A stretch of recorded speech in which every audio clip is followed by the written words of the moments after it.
Now, the Prince and Princess of Wales have issued their first public statement. So, Prince William and Catherine just did what Camilla was certain they would never dare to do. 5 minutes ago, they confirmed that she is out of Windsor Lodge. Her staff have been removed, the locks are back under palace control, and the keys she treated like proof of permanent authority have been taken from her.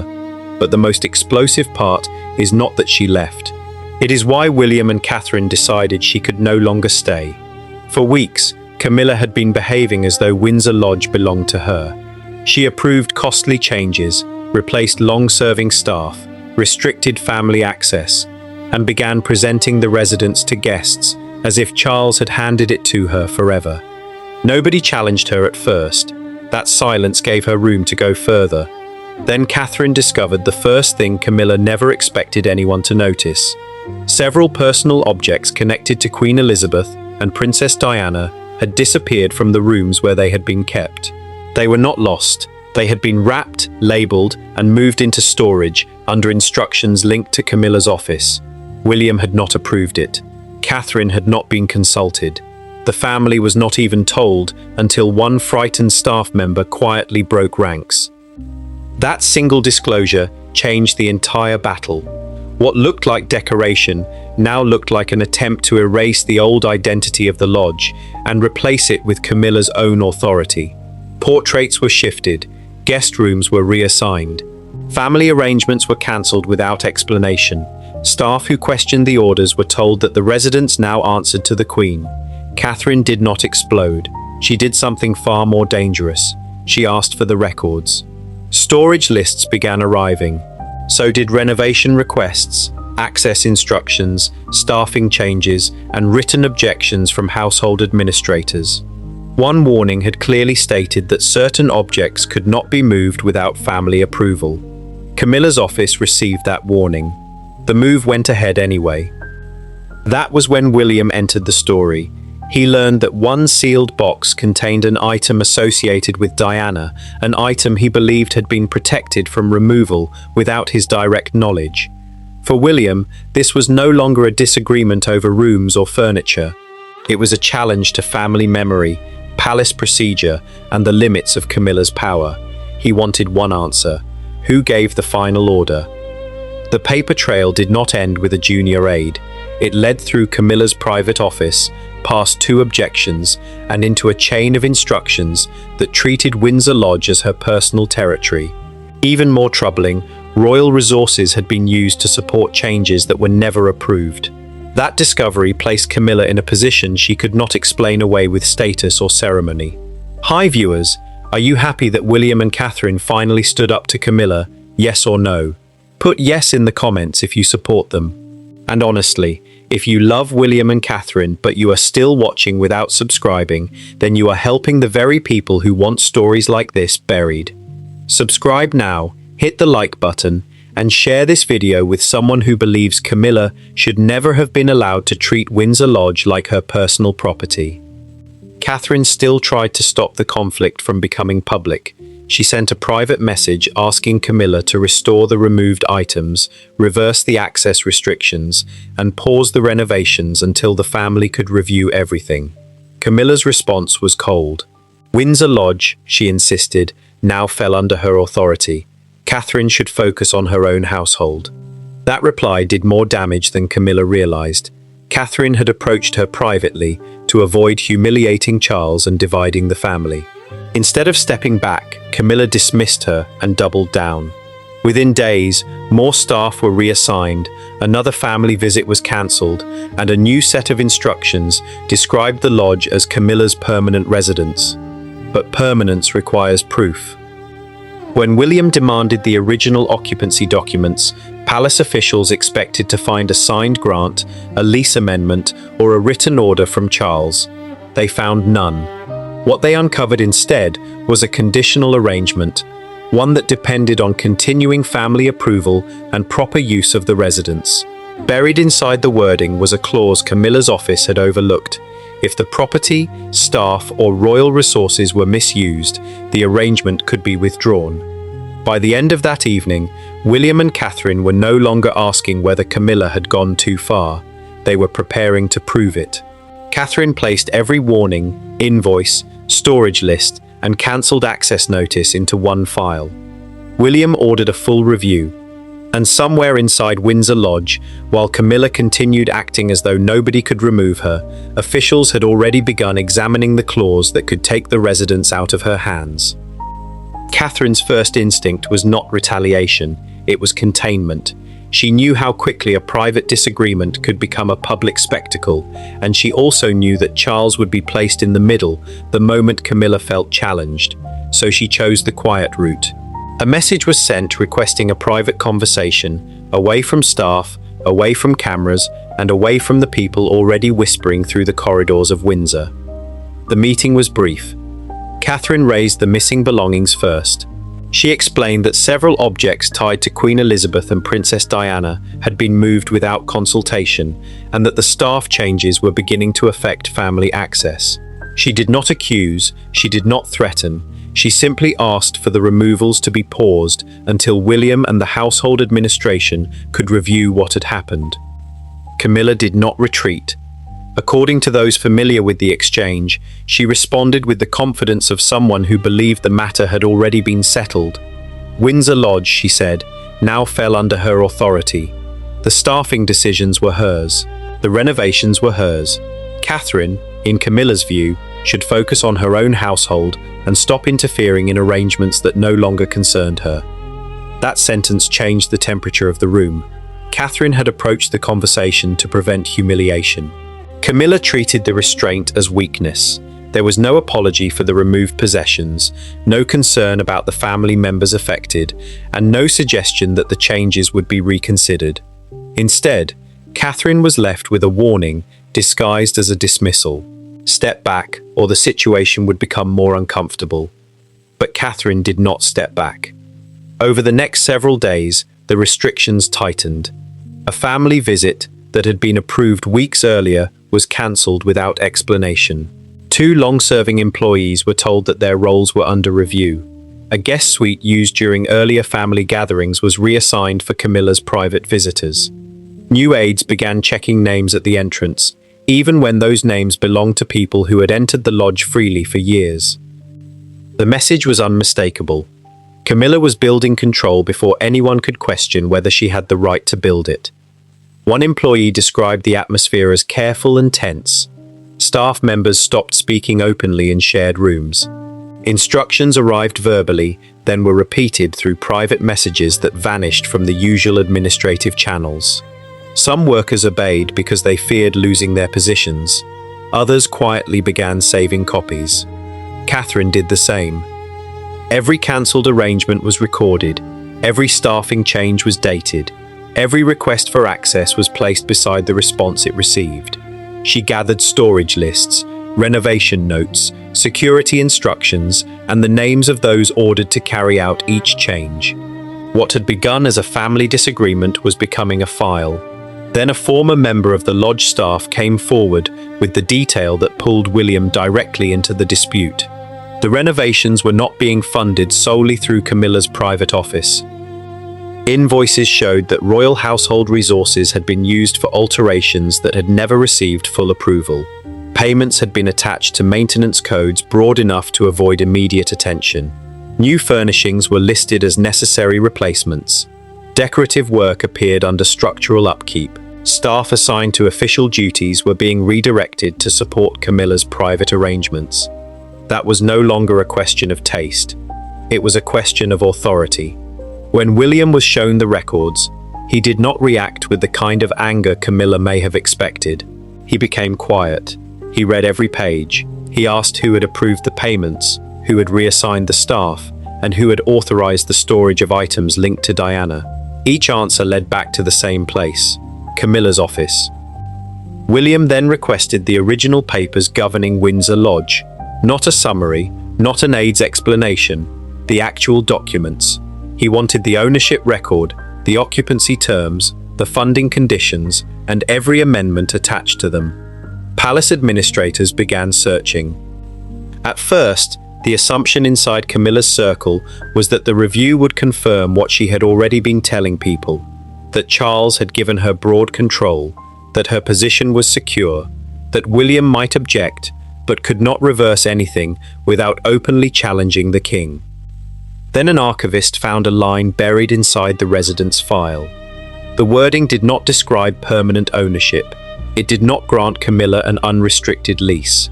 It referred to a conditional family arrangement, one that depended on continued approval and proper use of the property.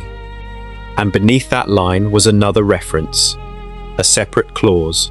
That clause did not concern decoration, it concerned misuse, unauthorized spending, restricted access, and the power to withdraw occupancy when family property was treated as personal territory.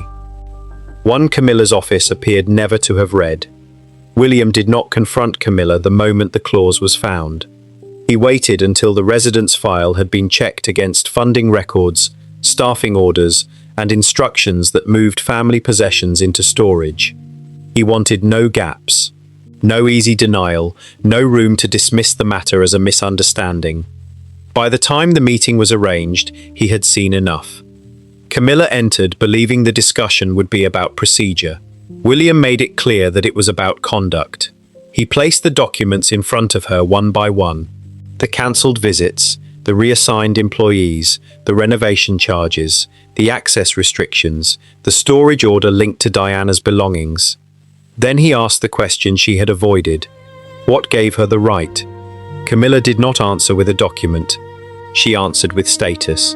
She said the residence had been placed at her disposal, the household understood her position, and Charles had no objection to the changes. In her view, that was enough. The king's approval did not need to be written down every time she replaced a staff member or altered a room. William disagreed. He reminded her that Windsor Lodge was not a private reward. It carried family history, official costs, protected objects, and arrangements involving more than one household. A verbal understanding could not erase written conditions, nor could it justify moving possessions connected to his mother without telling him. That was when Camilla changed her approach. She warned that pushing the matter further would embarrass Charles. Any public dispute over the lodge would make it appear that the king could not control his own family. It would create headlines, deepen tensions, and invite questions about who truly held authority inside Windsor. The warning was chosen. William understood. Back down, and the family avoided a scene. Continue, and he would be blamed for causing one. He continued. William ordered a review of every decision made since Camilla began treating the lodge as her personal residence. Officials were instructed to examine occupancy, security, staffing, spending, maintenance, guest access, and the removal of belongings. Nothing would be accepted on reputation alone. Every claim required proof. Catherine became the center of that review. She had preserved the written objections sent by household administrators. Some warned that long-serving staff could not be removed without consultation. Others questioned maintenance accounts used for private alterations. One message asked Camilla's office to delay the transfer of family objects until their status had been confirmed. The response was brief. Proceed as instructed. That line removed the possibility of confusion. Camilla's office had been told there were limits. It chose to continue. More records followed. A security note showed names connected to William's household on a restricted access list. A staffing memo described rooms once reserved for family visits as being under the exclusive direction of Camilla's aides. An invoice included work requested before approval. Piece by piece, the pattern became impossible to ignore. This was not one bad decision. It was a system. The most revealing evidence came from an administrator who attended an earlier planning meeting. Camilla had spoken about the lodge as though its future was settled. She discussed new guest arrangements, a revised staff structure, and rooms no longer available for shared family use. When asked whether permanent authorization had been received, one aide replied that nobody would challenge the Queen. They built the plan on that belief. William's review challenged it. Hi viewers, if William and Catherine are the royals you trust to protect Diana and Queen Elizabeth's legacy, then prove it. Put yes in the comments, press like, and subscribe now. Watching quietly while refusing to support them only helps the people who believe their actions should never be questioned. Share this story with someone who would stand with William and Catherine. By the end of the review, officials had reached a conclusion Camilla had not prepared for. Her position at Windsor Lodge was not protected by ownership, a permanent lease, or an unrestricted royal grant. She had been permitted to occupy the residence under conditions requiring proper use, shared access, and respect for its family purpose. The documents also gave the household authority to intervene when those conditions were broken. William requested one final verification. He wanted confirmation that the clause could be enforced without Charles signing a new order and without Camilla's consent. The answer arrived that evening. It could, but another discovery came with it. Catherine's file showed that Camilla had received 3 separate warnings before the review began. Each explained that her authority was conditional. Each asked her to reverse a decision. She ignored all 3. The palace was no longer deciding whether Camilla had misunderstood the arrangement. It was deciding what to do about someone who had been warned, understood the risk, and carried on anyway. The file William ordered was no longer a collection of concerns. It had become a map of how Camilla's control had been built, decision by decision, while everyone around her assumed someone else had approved it. Catherine arranged the material in sequence. First came the room plans, then the staffing schedules, then the storage records. After that came the instructions given to security, the invoices attached to maintenance accounts, and the correspondence that showed how objections had been handled. Not answered, overruled. Ignored. One photograph drew William's attention immediately. It showed a sitting room before the alterations began. A second image, taken days later, showed the same room stripped of several family pieces. The replacement furniture had already arrived. A new portrait had been positioned above the mantel. The room no longer looked shared, it looked claimed. That was the point. The changes were not random, they followed a clear design. Camilla's personal guests were given priority. Her aides controlled access. Staff loyal to the old household were moved away from key areas. Objects connected to earlier generations were removed from view. Every alteration made the lodge feel less like a family residence and more like an extension of her private court. Catherine understood something then. Camilla's remark about focusing on her own household had not been spoken in frustration. It reflected a plan already in motion. Catherine and William were not simply being asked to tolerate new decoration, they were being pushed outside a residence Camilla intended to control completely. The strongest evidence came from a long-serving employee who had remained silent until that point. The employee had been present when the first storage instructions were discussed and had watched concerns spread among the older staff. Nobody wanted to defy a queen. Nobody wanted to lose a position held for decades. But one instruction had felt too serious to forget. The employee had kept a copy. It was signed. The document ordered the removal of several protected belongings and directed staff to complete the transfer before the next scheduled family visit. The timing mattered. It showed that the objects were not moved because of urgent repairs. They were moved before William and Catherine could see what was happening. Then Catherine found the warning attached to it. The warning had been sent 2 days earlier. It stated that the listed belongings required consultation and that no transfer should proceed until ownership and family access had been confirmed. The instruction to remove them came afterward. Camilla's office knew. That discovery ended the last credible claim that the dispute had grown from confusion. The order had not slipped through an overloaded office. It had been issued after the risk was explained in writing. The atmosphere inside the review team changed. Officials who had remained cautious began speaking more directly. The lodge had been treated as private territory. Royal resources had supported the change. Family access had been obstructed. Written limits had been set aside. Still, Camilla's representatives tried one final defense. They said Charles had given verbal permission. That claim forced the review into its most sensitive stage. Officials searched for anything that could support it: a signed letter, a lease amendment, a royal warrant, a note from the king's private secretary, even a diary entry confirming that permanent authority had been discussed. There was nothing. Charles may have allowed Camilla to use the lodge. That was not the same as granting ownership. He may have known she wanted changes. That was not proof that he authorized the removal of protected belongings, the use of household money, or the restriction of family access. Words spoken privately could not erase conditions accepted in writing. William then asked whether the occupancy could be terminated without creating a new constitutional dispute. The legal advisors returned to the clause and tested it against every action in Catherine's file. Their conclusion was firm. The conditions had been broken repeatedly, and the household held the power to withdraw the arrangement. William and Catherine approved the next step. A formal notice was prepared. It listed the breaches, ordered all unauthorized work to stop, restored control to the household administration, and required Camilla's personal staff to leave the residence. There was one final line. The keys had to be surrendered by a fixed deadline. When the notice reached Camilla, the reaction inside Windsor Lodge was immediate. Doors closed, calls were made, staff were told not to speak. One aide insisted the decision would be reversed before morning. But morning came. Nothing changed. The deadline remained, and while Camilla's office searched for someone willing to stop it, palace officials were already preparing inventories, access orders, and a security plan for the handover. For the first time, the question was no longer whether she would leave, but how she would react.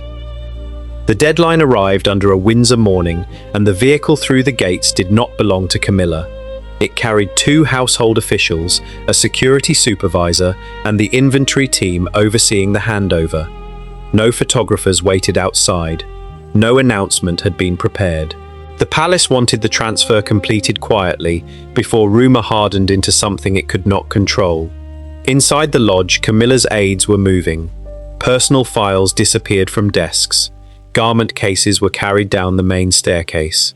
Framed photographs were wrapped in cloth and placed beside labeled boxes. One assistant moved quickly between rooms, checking drawers and cupboards against a private list. Another stood at the entrance, demanding to know who had authorized officials to enter before Camilla had finished speaking with Charles. The answer was contained in the notice. Authority had returned to household administration at the deadline. From that moment, no room could be closed to inspection, no item could leave without being checked, and no member of Camilla's private staff could remain after the final handover. The officials did not argue. They read the terms and began. That calm made the scene worse. Camilla had expected resistance she could turn into outrage. Raised voices would have allowed her to claim disrespect. A public confrontation would have made William look reckless. Instead, every movement was measured. Every box was logged. Every doorway was opened under written authority. The process gave her nothing dramatic to fight. Then the first dispute began. A set of silver frames had been placed among Camilla's personal effects, but the inventory marked them as part of the lodge collection. Her aide insisted they had been gifts. The officials asked for records. None were produced. The frames remained. A writing desk was next, then 2 paintings, then a cabinet containing correspondence from an earlier royal household. Each time, the same rule applied. Personal property could leave, family property could not. Room by room, the boundary Camilla had ignored was being restored. William and Catherine were not present. That was deliberate. Their absence prevented Camilla from turning the handover into a personal spectacle. Yet their authority sat in every document on the table. Catherine's records had established the pattern. William's review had activated the clause. The officials now carried out the decision neither of them intended to reverse. Camilla finally entered the entrance hall before midday. She was composed at first. She asked to see the senior official, questioned the timetable, and said the residence could not be surrendered while discussions with the king were continuing. The official replied that any family discussion would not suspend the notice. The deadline had passed. The occupancy had ended. That was when the restraint cracked. Camilla accused Catherine of engineering the humiliation from the beginning. She said the questions about staff and storage had been excuses, designed to weaken her position and portray her as an intruder. Then she turned her anger toward William. He was using Diana's memory, she said, to punish anyone who challenged him. The room went still. William's response had already been written into the handover instructions. The removal was not punishment for personal history. It followed repeated breaches involving access, staffing, spending, and protected family property. No accusation could change the record. Camilla rejected that explanation. She demanded that one private sitting room remain sealed until Charles personally decided its status. Her aide produced a separate key and refused to place it with the others. For several minutes, everything stopped. The security supervisor checked the notice. The senior official opened the full occupancy schedule. Every room within the lodge was listed. There was no private exception, no retained suite, and no surviving right of access after termination. The last defense collapsed. Camilla was told that keeping the key would amount to refusing the handover. The official did not threaten her. He simply stated what would happen next. Security would open the room, document its contents, and record that the key had not been surrendered voluntarily. The aide looked toward Camilla. She gave a small nod. The key was placed on the table. By late afternoon, the personal vehicles were ready. Camilla's staff left in stages, watched by officials who checked every package against the inventory. The final boxes were loaded. The entrance hall emptied. At the gates, one vehicle paused before joining the road away from Windsor. Inside, the silence returned. But the palace still had a decision to make. Advisors wanted no public confirmation. They believed the family could describe the departure as a routine change and allow the story to fade. William and Catherine disagreed. Too many people already knew. Too many records existed. Silence would leave room for another version. That evening, they decided to speak. And what they were prepared to confirm would make Camilla's departure impossible to disguise. William and Catherine chose their words carefully, but there was no softness in the meaning. Camilla had vacated Windsor Lodge. Her private staff no longer controlled the residence. The keys had been returned, the unauthorized work halted, and household administration had resumed authority over every room, account, and access point. The confirmation traveled quickly. Inside palace offices, aides understood what the public did not. This was not a voluntary move. It was the result of a review that exposed how far Camilla had gone, while assuming nobody would challenge her.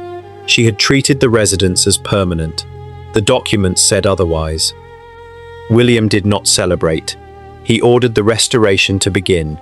Staff reopened storage records and identified every object removed during Camilla's occupation. They worked from photographs, inventories, and earlier room plans. Items connected to Queen Elizabeth were separated from general furnishings. Objects linked to Diana were checked against William's records before being returned. One box remained sealed longer than the others. It contained the personal item that first drew William into the dispute. The wrapping was intact, but the label showed it had been scheduled for transfer elsewhere. Had the employee not spoken, the item might have disappeared into a wider royal collection, far from the lodge and beyond the notice of those who knew its history. Catherine watched the restoration without turning it into a victory display. For her, the outcome was never about taking a residence from another woman. It was about drawing a boundary. Shared property could not be claimed through confidence. Family memory could not be cleared from a room because it made someone uncomfortable. Authority required limits, even when the person testing them wore a crown. That lesson was written into the record. Long-serving employees who had been removed were contacted. Some were offered their former positions. Others were asked to help rebuild the household structure. Guest arrangements returned to neutral control. Private aides lost the power to decide which family members could enter. The lodge was no longer an extension of Camilla's office, but the victory came with damage. Charles now faced questions he could not dismiss. How much had he known? Had he approved the renovations? Or had Camilla used his name because she believed nobody would ask him directly? Did he understand royal funds supported private changes? Most importantly, did he know belongings connected to his late mother and Diana had been removed after written warnings? No answer came. The silence protected the king, but it did not protect trust. William had learned that family assurances were useless without proof. Catherine had learned that private diplomacy could be mistaken for weakness. Camilla had learned that status could delay consequences, but it could not erase a signed condition once the evidence was assembled. The balance inside Windsor shifted. Staff became careful about verbal instructions. Administrators demanded written approval for decisions once handled through private conversations. Security teams reviewed who could restrict access to shared residences. Every household understood the message. William and Catherine would challenge anyone who treated royal tradition as personal property. Camilla's departure therefore became larger than one lodge. It marked the moment her authority met a limit she could not move. She had believed Charles's position would protect every decision. She had believed Catherine would remain polite, William would avoid scandal, and staff would stay silent. Each belief failed. The fall was self-inflicted. Had Camilla paused after the first warning, the dispute might have ended privately. Had she restored the belongings, reviewed the spending, or reopened family access, William may never have ordered the investigation. Instead, every refusal added another page to Catherine's file. Every attempt to tighten control created another witness. By the time the notice arrived, the case against her had been built by her own decisions. Hi viewers, if you are pleased that William and Catherine refused to let Camilla push them aside, put yes in the comments. Like this video, share it, and subscribe now. Anyone who supports William and Catherine but keeps watching without subscribing is leaving them without the public support their strongest decisions deserve. By nightfall, the restored rooms had been inspected. The lodge was quiet again, but not with fear. It was the silence that follows a struggle when everyone understands the rules have changed. William and Catherine had not simply removed Camilla from Windsor Lodge. They had shown her that invoking Charles would no longer be enough, and the next confrontation may be more serious. In the next video, the focus turns to a private payment file found among the renovation accounts, including one invoice approved 2 days after Camilla received her final warning. The name attached to that payment could reveal whether she acted alone, and once that name is exposed, the palace may not contain what follows.